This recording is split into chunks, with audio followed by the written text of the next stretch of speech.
Orang-orang Quraisy mendatangi paman Rasulullah pagi itu. Kemudian kata mereka, "Paman, tolong sampaikan kepada Muhammad, kalau dia mau menghentikan dakwah dia mau jadi raja, kami sudah sepakat mengangkatnya menjadi raja. Dia mau harta, kami pun sudah sepakat mengumpulkan harta terbaik kami untuknya. Dia mau wanita, dia tinggal pilih wanita seperti apa yang dia mau untuk dia nikahi."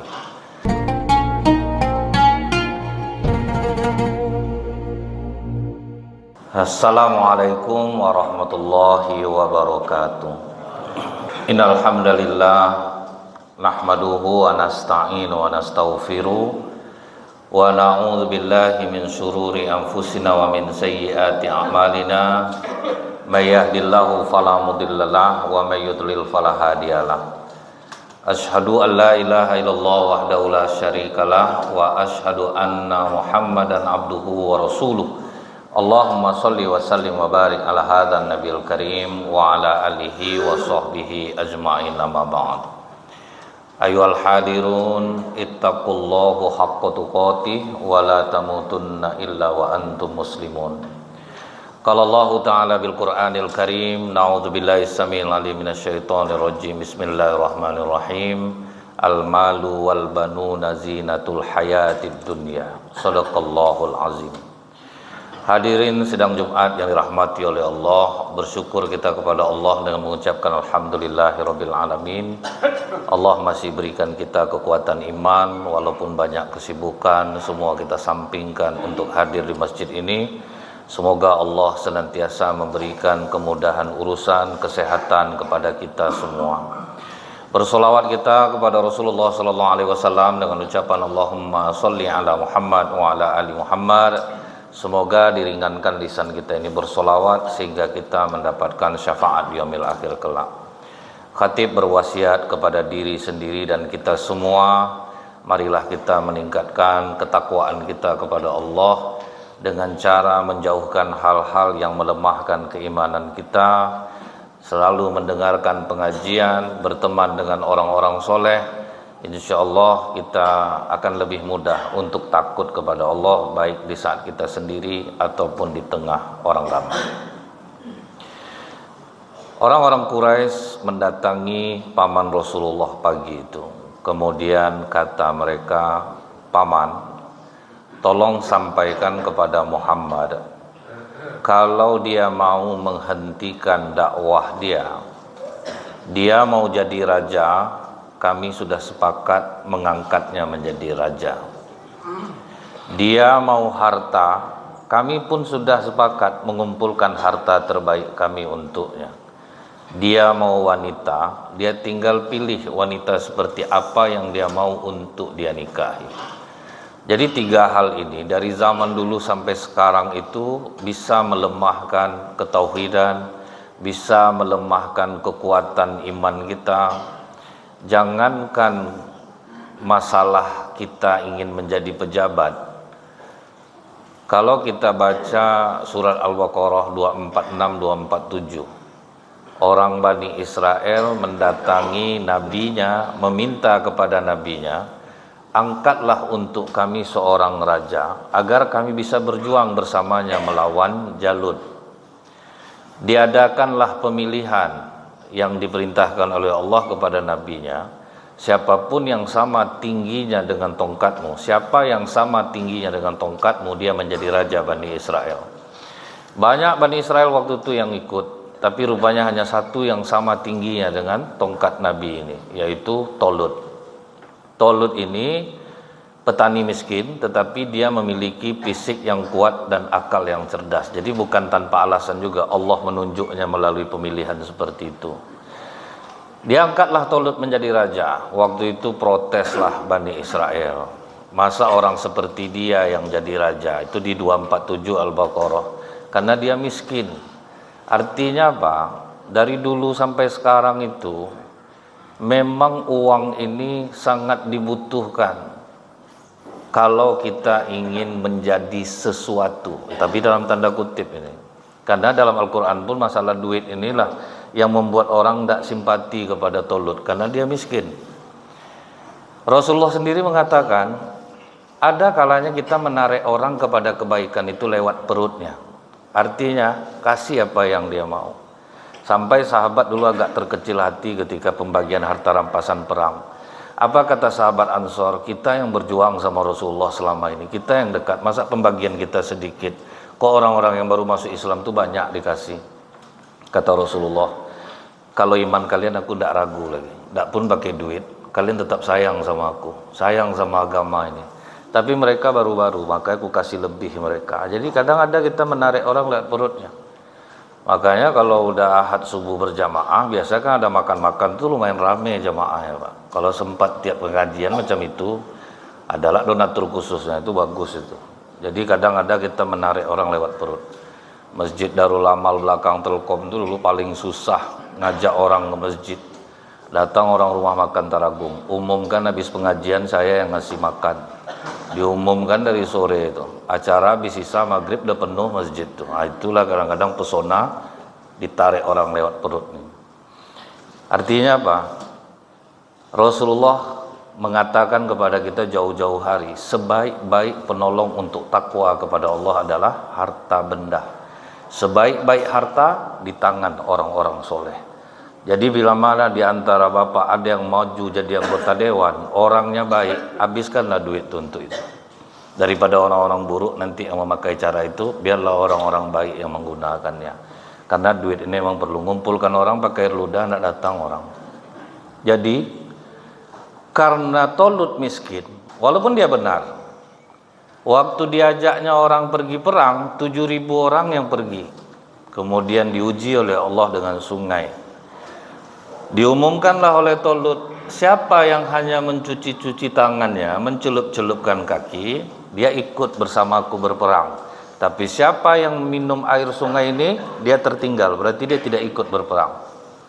7.000 yang pergi, 6.700 minum semua, tinggal 300 orang lagi. Nah, itulah kalau kita tidak berduit nih. Makanya kalau acara makan-makan tuh, orang kaya kalau terkentut dia, tidak akan ada yang marah. Walaupun dia minta maaf saya Pak, terkentut saya tidak sopan, saya tidak apa-apa Pak Haji. Lagi pula kentut Pak Haji tidaklah busuk, padahal pahit juga sebetulnya kan. Tapi karena dia kaya, orang tidak marah.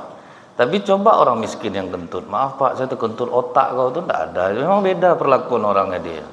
Tapi ingat, yang miskin dalam Islam itu siapa? Apakah hina orang miskin itu? Tidak. Orang miskin dalam Islam, dia itu sudah bekerja keras dengan jalan yang diridhoi Allah, tapi hidupnya kekurangan dan dia tidak mau meminta-minta. Itu yang miskin. Jadi ingat, orang miskin itu tidak hina dalam Islam. Mereka justru menjaga harga dirinya. Walaupun dia kerja susah, tapi dia tidak mau drama-drama, tidak mau dia mencerita-ceritakan susahnya, keluh kesahnya kepada orang. Nah itu yang miskin.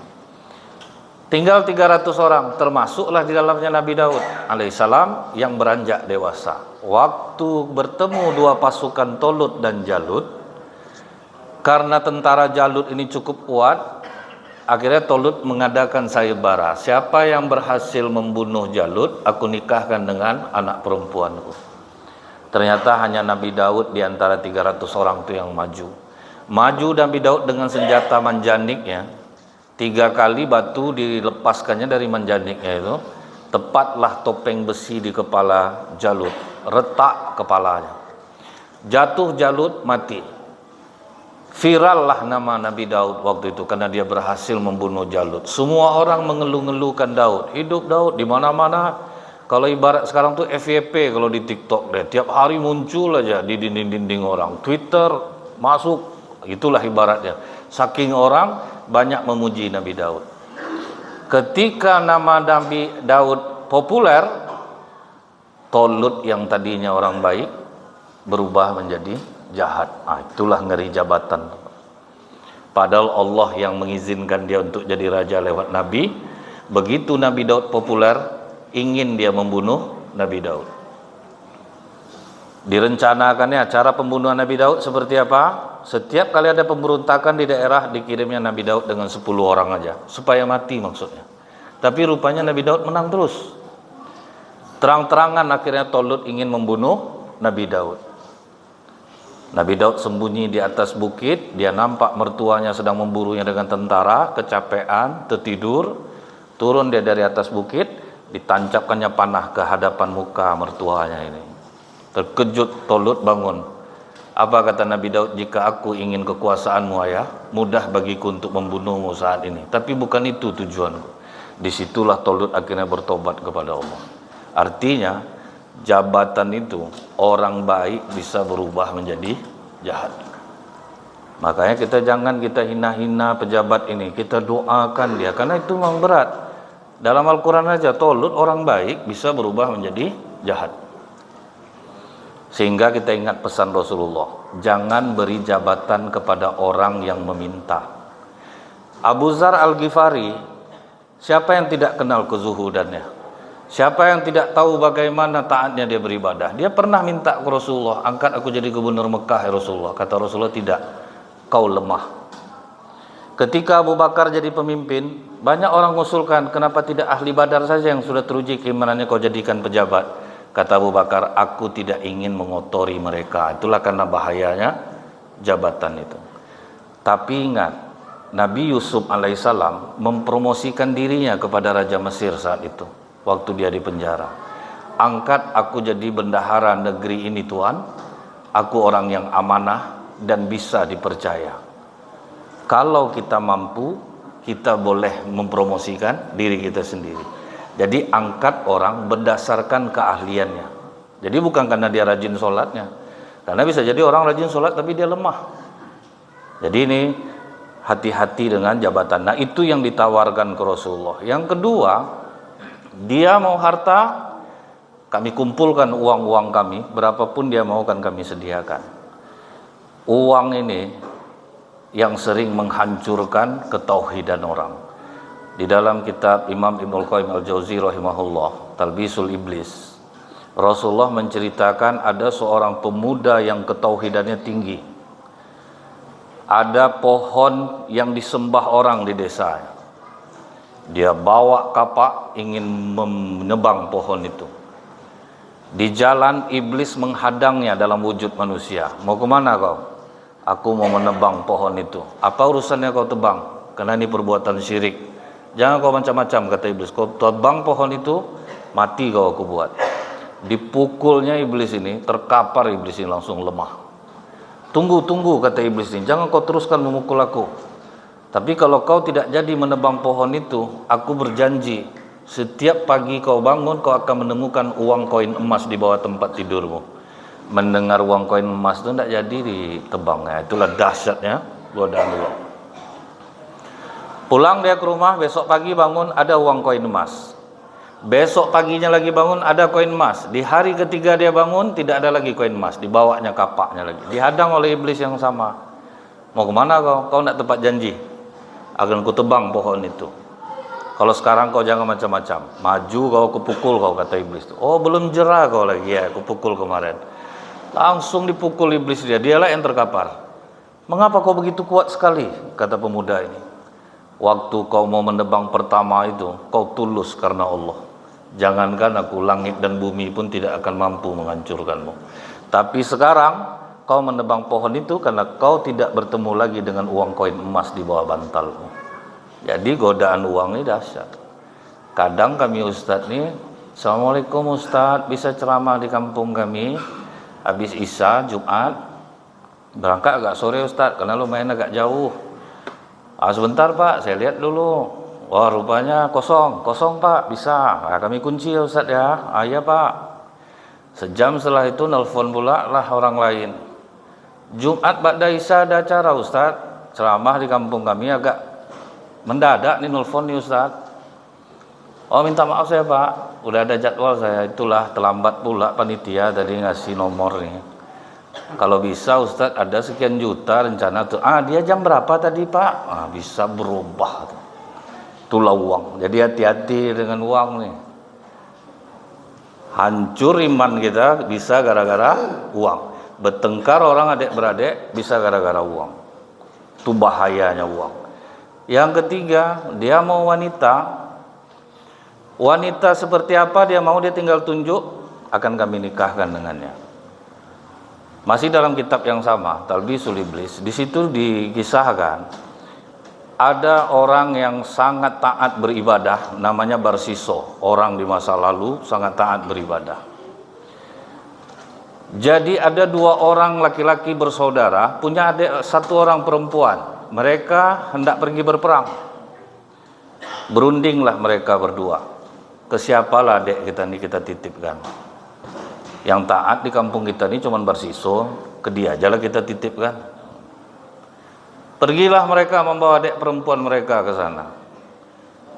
Rahib, kami akan pergi berperang. Kami titip adik perempuan kami di sini. Rahib ini udah nolak, jangan di sinilah, tempat lain aja. Tidak ada tempat yang bisa kami percaya, Rahib. Hanya kau yang bisa kami percaya. Pilihkanlah satu kamar di rumahmu ini. Kan dia tidak akan mengganggumu.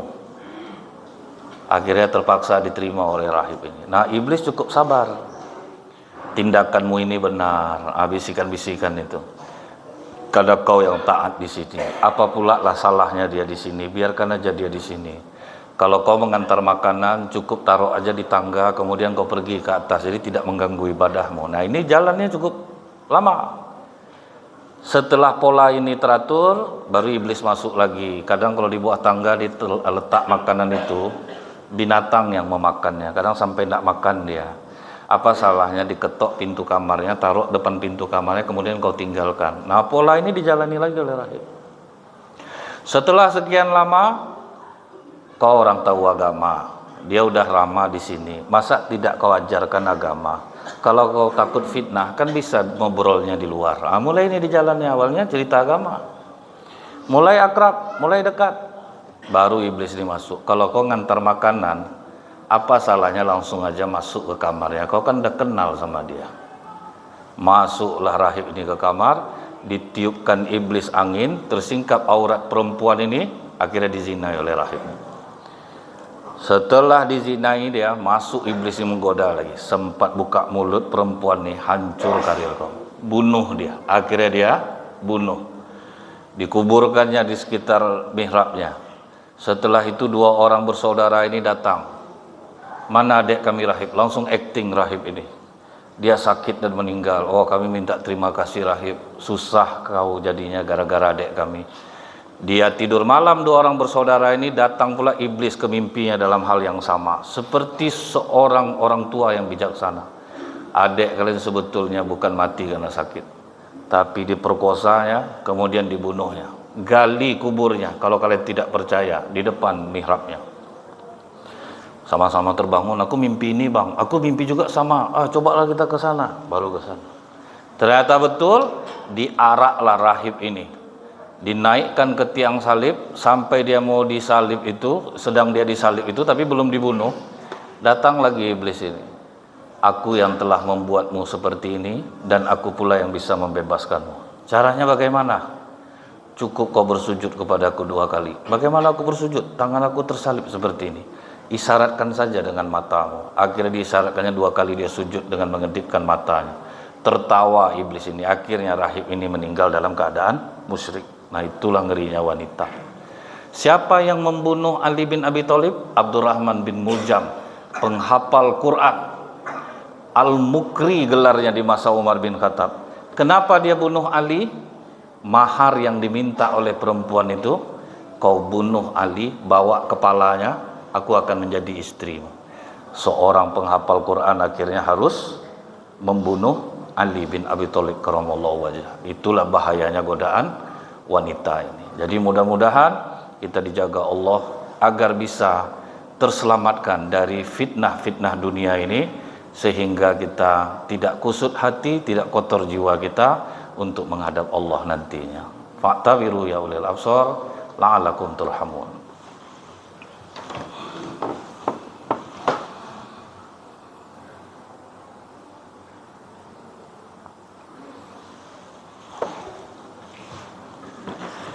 Alhamdulillahilladzi wa huwal ghafurul wadud dzul arsyil majid fa'alu lima yurid asyhadu an la ilaha illallah wahdahu la syarikalah wa asyhadu anna Muhammadan abduhu wa rasuluh. Allahumma sholli wa sallim wa barik ala hadzal nabiyil karim wa ala alihi washabihi ajmain. Amma ba'd. Ayyuhal hadirun, usikum wa nafsi bittaqwallah faqad fazal muttaqun. Qala Allah ta'ala bil Qur'anil Karim, na'udzu billahi samil alim minasyaitonir rajim. Bismillahirrahmanirrahim. Innallaha wa malaikatahu yusholluna 'alan nabi ya ayyuhalladzina amanu shallu 'alaihi wa sallimu taslima. Allahumma shalli 'ala Muhammad wa 'ala ali Muhammad kama shallaita 'ala Ibrahim wa 'ala ali Ibrahim wa barik 'ala Muhammad wa 'ala ali Muhammad kama barakta 'ala Ibrahim wa 'ala ali Ibrahim fil alamin innaka Hamidum Majid. Allahumma ighfir lil muslimin wal muslimat wal mu'minin wal mu'minat al ahya'i minhum wal amwat innaka 'ala kulli syai'in qadir. Rabbana zalamna anfusana wa illam taghfir lana wa tarhamna lanakunanna minal khasirin. Allahumma ahyina bil iman wa amitna bil iman wa ahsurna bil iman wa adkhilnal jannata ma'al iman. Allahumma tsabbitna ma'al iman wa akhrijna minad dunya ma'al iman wa khaddim lana minal jinni ma'al iman. Ibadallah, innallaha ya'muru bil adli wal ihsan wa ita'i dzil qurba wa yanha 'anil fahsya'i wal munkar wal baghi ya'izukum la'allakum tadhakkarun wa la dzikrullahi akbar.